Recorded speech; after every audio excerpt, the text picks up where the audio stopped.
शादी के पहले दिन ही मुझे एहसास हो गया था कि अपनी सास के साथ साथ मुझे अपनी ननद को भी खुश रखना पड़ेगा। मेरे पति तो खैर मुझसे मोहब्बत करते ही हैं, छोटी छोटी बातों से खुश हो जाते हैं। सास भी नरम मिजाज की हैं। असल मसला तो मेरी ननद का था। उनकी उम्र 36 साल हो चुकी थी और अभी तक उनकी शादी नहीं हुई थी। इसी वजह से चिड़चिड़ी रहती थीं। मेरे पति उनसे वैसे भी बहुत दबते थे। उनसे कुछ नहीं कहते, चाहे वो कुछ भी कहती रहें। एक दिन तो हद ही हो गई। कार्तिक मेरे लिए लाल रंग की चूड़ियाँ लाए थे। मैंने खुशी से पहन लीं। जब भी काम करती तो चूड़ियों की खनखन पूरे घर में फैल जाती थी। चूड़ियों के खनखनाने की आवाज़ सुनकर मेरी ननद गुस्से से फुनकारती हुई अपने कमरे से निकली और मुझ पर चीखती हुई बोली, तुमने ये चूड़ियाँ मुझे जलाने के लिए पहनी है ना? क्योंकि तुम्हारी शादी 18 साल की उम्र में हो गई और मैं 36 साल की होने वाली हूँ और अभी तक अपने माँ बाप के घर में बैठी हूँ। अपनी ननद मिताली का ये रूप देखकर मैं डर गई थी। मैंने कहा, नहीं दीदी, ऐसी तो कोई बात नहीं। कार्तिक ने ये चूड़ियाँ मुझे लाकर दी तो मैंने पहन लीं। भगवान जानते हैं, जो मेरे दिल में ऐसा गलत ख्याल आया हो कि मैं आपको चढ़ाने के लिए ये चूड़ियाँ पहनूं। मैंने तो ये चूड़ियाँ कार्तिक की खुशी के लिए पहनी थीं, आपको चढ़ाने के लिए नहीं। मेरी बात ने जलती पर तेल का काम किया। मिताली दीदी जोर जोर से रोने लगीं। मिताली दीदी का रोना सुनकर मेरे पति और मेरी सास भी अपने अपने कमरों से बाहर आ गए। मिताली को इतना रोता देखकर मैं बहुत ज़्यादा घबरा गई थी। मेरी सास ने आते ही अपनी बेटी को चुप कराया, उसे गले से लगाया और पूछा, बेटी क्या बात है, मुझे बताओ, तुम क्यों रो रही हो? मिताली दीदी रोते रोते कहने लगी कि मम्मी, ये लाल लाल रंग की चूड़ियाँ पहनकर मुझे जला रही है। कहती है कि ये चूड़ियाँ मुझे कार्तिक ने लाकर दी हैं। तुम तो अपने माँ बाप के घर पर बैठी बैठी बूढ़ी हो गई। तुम क्या जानो सुहाग का सुख क्या होता है। मिताली दीदी की बात सुनकर मेरी सास ने मुझे खा जाने वाली नज़रों से घूरा। मैं अपनी सफाई में बोली, नहीं नहीं मम्मी जी, मैंने तो ऐसा कुछ भी नहीं कहा। मिताली दीदी झूठ बोल रही हैं। मेरा इतना कहना था कि मिताली एकदम से खड़ी हो गई और मेरे मुंह पर एक जोरदार थप्पड़ मार दिया। मैं हक्का बक्का सी कभी अपने पति को देखती और कभी मिताली को। मिताली दीदी बोली, तुम्हारी हिम्मत कैसे हुई मुझे झूठा बोलने की? मेरे पति चुपचाप खड़े थे। उन्होंने मेरे बचाव में एक शब्द भी नहीं बोला। मैं कम उम्र थी और नासमझ भी थी। मुझे अपने पति की मोहब्बत पर बहुत घमंड था, लेकिन ये घमंड आज टूट गया था। मैं रोती रोती अपने कमरे में आ गई। दिल चाह रहा था कि ये सब कुछ छोड़ छाड़ कर चली जाऊं, और फिर मैंने अपने दिल की ही मानी। इस उम्र में लड़कियां दिल की ही ज़्यादा सुनती हैं। मैं अपना सामान पैक करने लगी। सामान पैक करते हुए मुझे अभी भी आस थी कि मेरे पति कार्तिक अंदर आएंगे और मेरी नंद को मेरे सामने लाकर खड़ा कर देंगे और कहेंगे कि मेरी पत्नी से माफ़ी मांगो। लेकिन ये मेरा वहम था। 1 घंटा गुजर गया और कार्तिक ने कमरे में झांक कर भी नहीं देखा। मैंने सामान पैक किया और गुस्से से तनफन करती हुई कमरे से बाहर निकल आई। मेरी सास, नंद और मेरे पति आपस में सर जोड़े कुछ डिस्कस कर रहे थे। कार्तिक ने मेरे हाथों में बैग देखा तो एकदम से घबरा गए और मेरे पास आए। ये तुम बैग लेकर कहाँ जा रही हो? मैंने गुस्से से कहा, मैं तुम्हारा ये घर छोड़कर जा रही हूँ। जिस घर में मेरी इज्जत नहीं, उस घर में मैं एक पल भी नहीं रह सकती। मेरी बात सुनकर कार्तिक एकदम से घबरा गए थे। कहने लगे, पागल मत बनो, हम इस मामले को आराम से बैठकर भी सुलझा सकते हैं। मैंने गुस्से से कहा, मुझे अब एक पल भी नहीं रुकना। इस घर में मैं तभी रहूंगी जब आपकी बहन मुझसे माफ़ी मांगेगी। मेरी बात सुनकर मेरी सास उठ खड़ी हुई और कहने लगी, किन ख्यालों में जी रही हो बहू रानी? मेरी बेटी तुमसे कभी भी माफ़ी नहीं मांगेगी। और कार्तिक, तुम इसे रोको मत, जाने दो, इसे जाना है जहाँ चली जाए। सास की बातों पर मुझे बहुत ज़्यादा हैरत हुई थी। मुझे तो लगा था कि मेरी सास मेरी साइड लेगी। माँ की बात सुनकर कार्तिक कुछ नहीं बोले। उन्होंने एकदम से चुप साध ली थी। मैंने शिकवा भरी नज़रों से कार्तिक की तरफ देखा। कार्तिक ने नज़रें चुरा लीं। एक पत्नी को सबसे ज़्यादा घमंड अपने पति की मोहब्बत पर ही होता है। अपने पति पर विश्वास होता है कि पति अपनी पत्नी की बेइज्जती नहीं होने देगा, पत्नी की तरफ उंगली उठाने वाले का हाथ ही तोड़ देगा। लेकिन कार्तिक ने मेरा दिल तोड़ दिया था। मेरा दिल 100 टुकड़ों में बट गया था। मैंने सोचा, जब कार्तिक ही मेरी तरफ नहीं है, जब मुझसे उन्हें मोहब्बत ही नहीं है, तो फिर हमेशा ही इस घर में मेरे साथ ऐसा ही होगा। इसलिए इस घर में रुकने का अब कोई फ़ायदा नहीं। मैंने गुस्से से भरे हुए एक नज़र कार्तिक पर डाली, अपना बैग उठाया और बाहर आ गई। बाहर आकर टैक्सी रोकी और अपने मायके की तरफ चल पड़ी। मेरा मायका और ससुराल एक ही शहर में थे, इसलिए मायके पहुंचने में मुझे ज़्यादा परेशानी नहीं हुई। घर पहुंची, दरवाज़ा खटखटाया तो दरवाज़ा मेरे भाई ने खोला।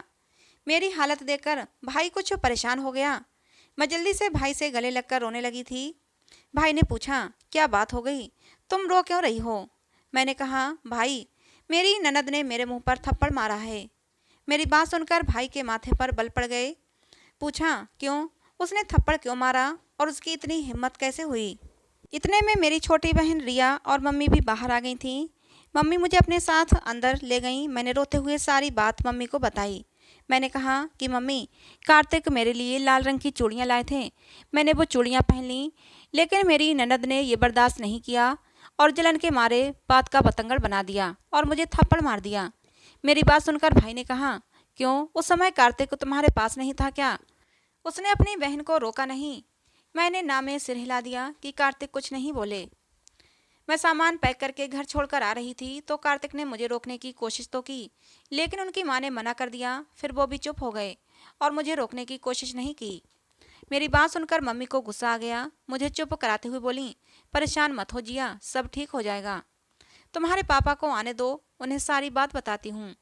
फिर मेरी बहन रिया से बोली, जिया दीदी को कमरे में ले जाओ और उसे पानी पिलाओ।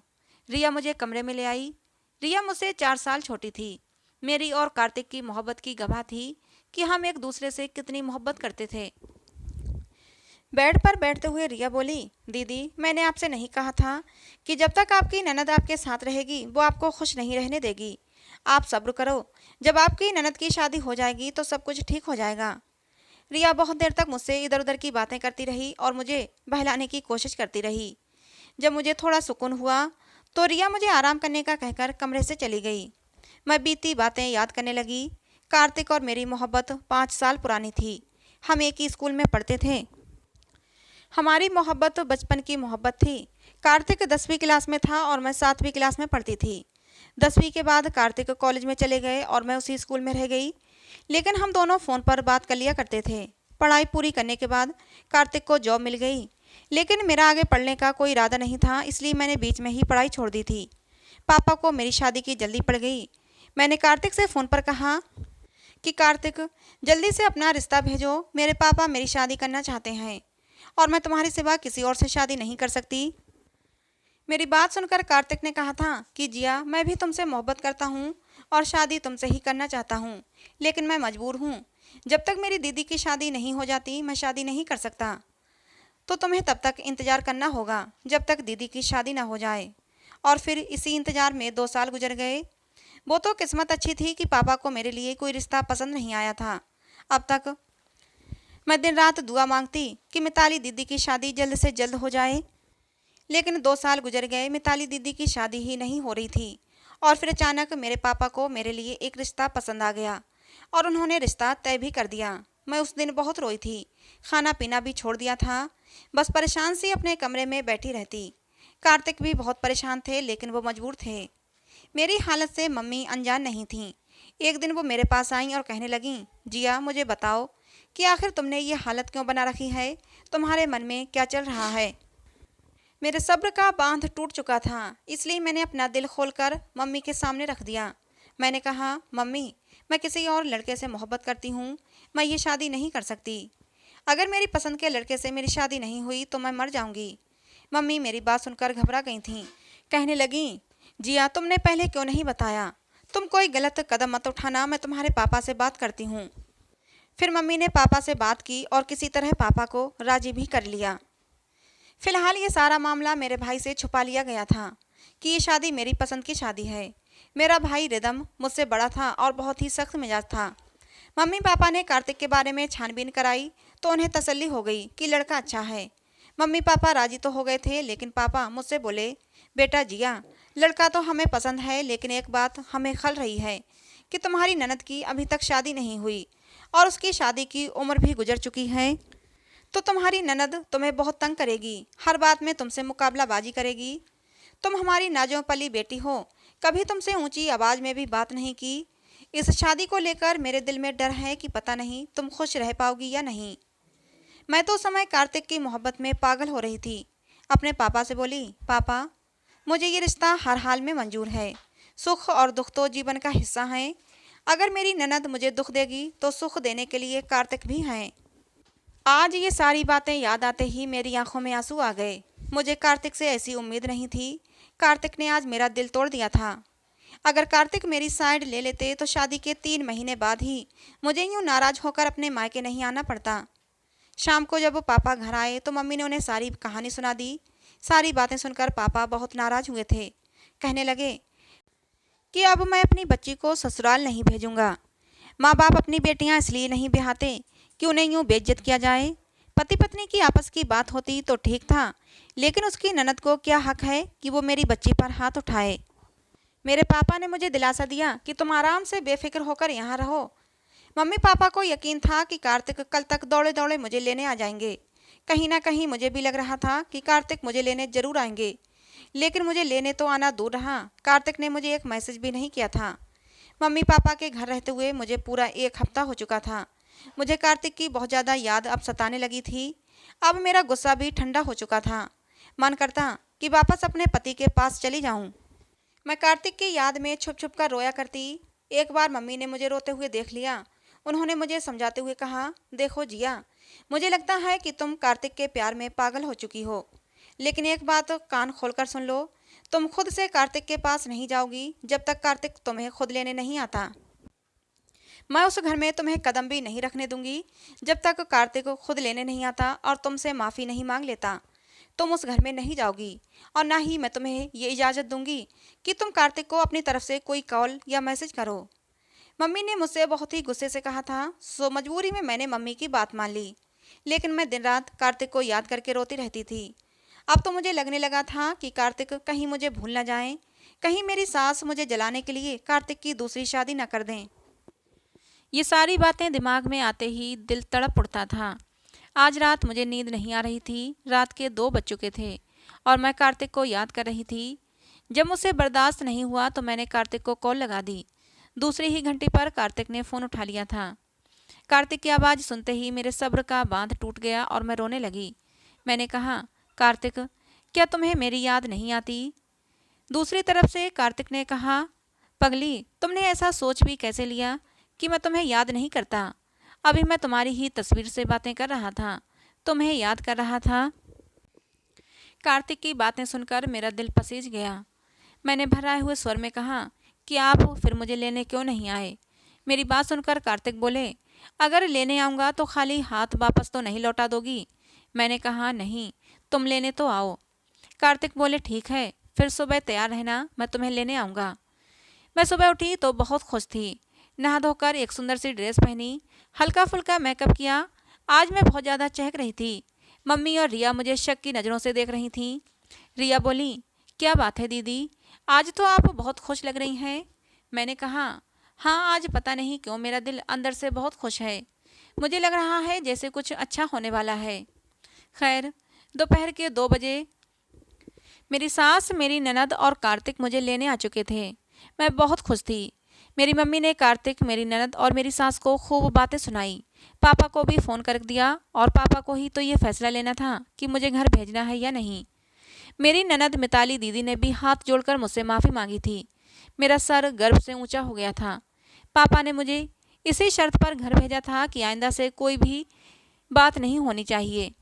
मैं अपनी ससुराल पहुंच चुकी थी। ससुराल पहुंचकर मुझे बहुत ज़्यादा हैरत हुई थी, क्योंकि मेरी सास मुझे ज़मीन पर पाँव ही नहीं रखने देती थी, कोई भी काम नहीं करने देती, और मेरी ननद भी हर वक्त मेरे आगे पीछे घूमती रहती, मुझसे प्यार भरी बातें करती।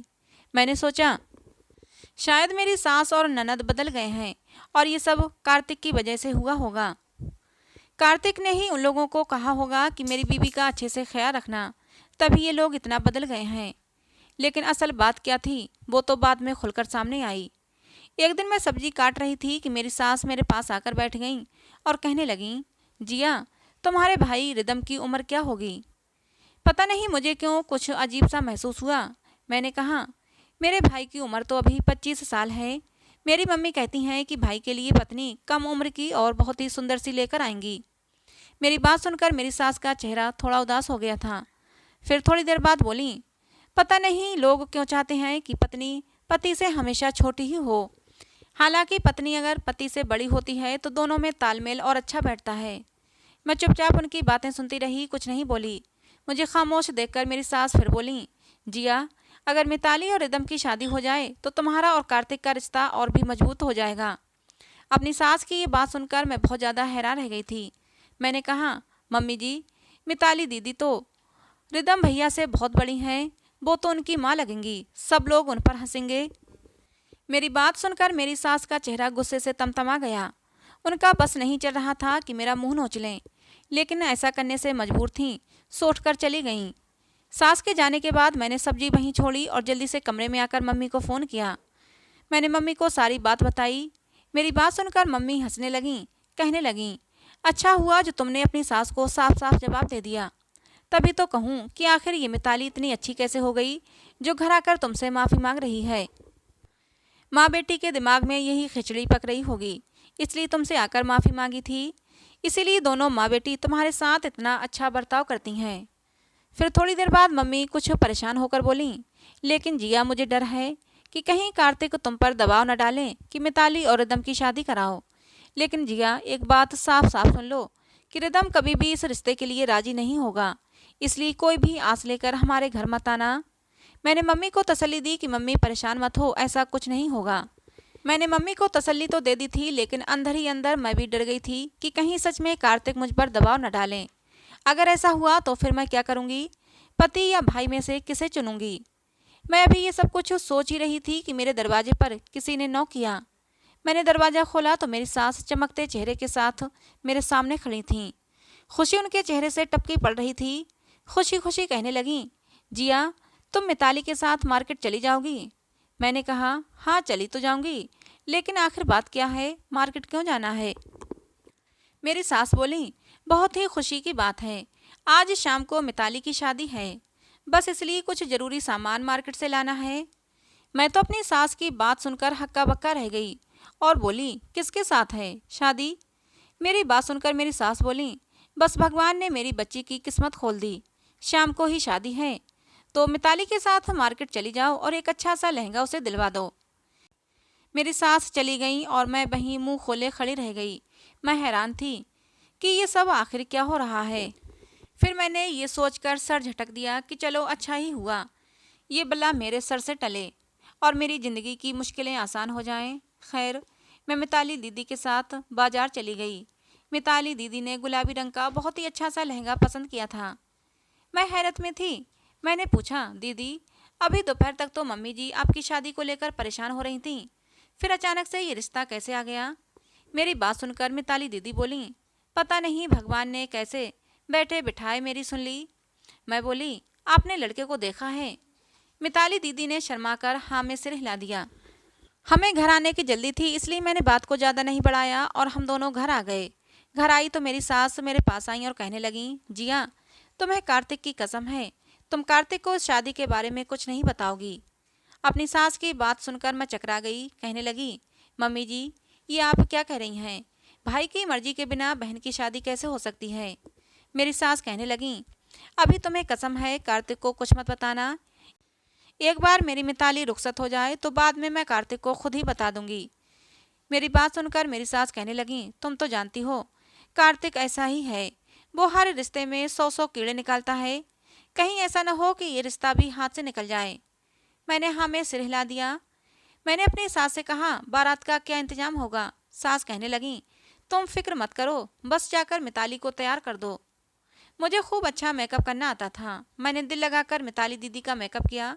मैं चाहती थी कि मिताली दीदी इतनी खूबसूरत लगे कि उनका दूल्हा देखते ही उन पर मर मिटे और वो वापस हमारे घर ना आए, मेरी ज़िंदगी में यूं ही सुकून बना रहे। मेकअप करने के बाद मिताली दीदी खिल उठी थीं। सुंदर तो वो थी ही, बस हर वक्त उदास और चिड़चिड़ाती फिरती रहती थीं, इसलिए खुद पर ध्यान नहीं देती थीं।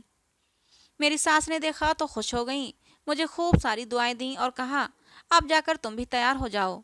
मैं कमरे में आई, एक सुंदर सा सूट पहना, मेकअप किया और तैयार हो गई। मैंने अपने सारे जेवर भी पहन लिए थे। मैं बहुत हसीन लग रही थी। तैयार होकर मैं जैसे ही कमरे से बाहर निकलने को हुई तो ये देखकर दंग रह गई कि मेरा दरवाज़ा तो बाहर से बंद था। मैं ज़ोर ज़ोर से दरवाज़ा पीटने लगी, लेकिन किसी ने दरवाज़ा नहीं खोला।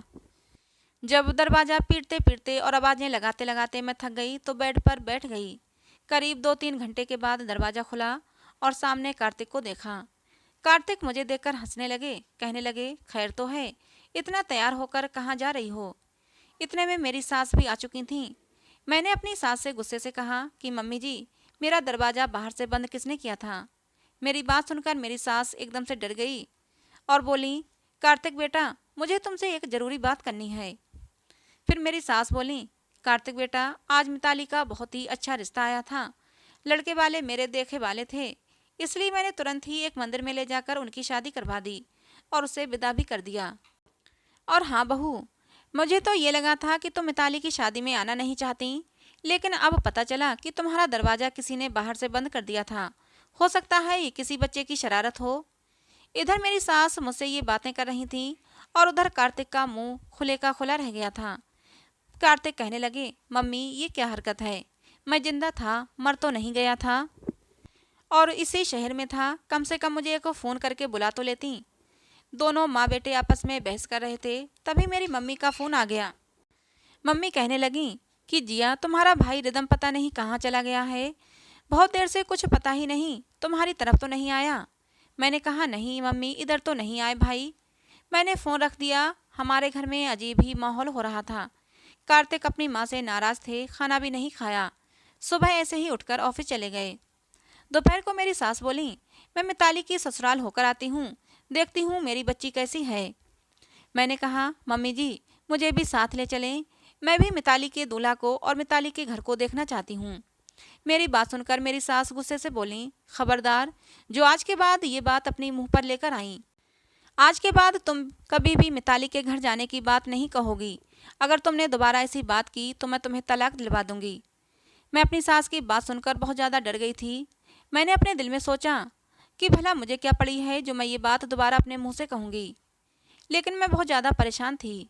आखिर मेरे साथ ऐसा क्यों हो रहा था? मेरी सास ऐसा क्यों कर रही थी? उन्होंने अब तक इस शादी को राज रखा था, ना ही मुझे कुछ बताया था और ना ही कार्तिक को। भाई की खबर के लिए मैंने अपनी माँ को फ़ोन किया तो मम्मी ने बताया कि पता नहीं ये लड़का रात भर आवारागर्दी करके अब लौटा है। भाई खैरियत से हैं ये जानकर मुझे खुशी हुई और मैंने फ़ोन रख दिया।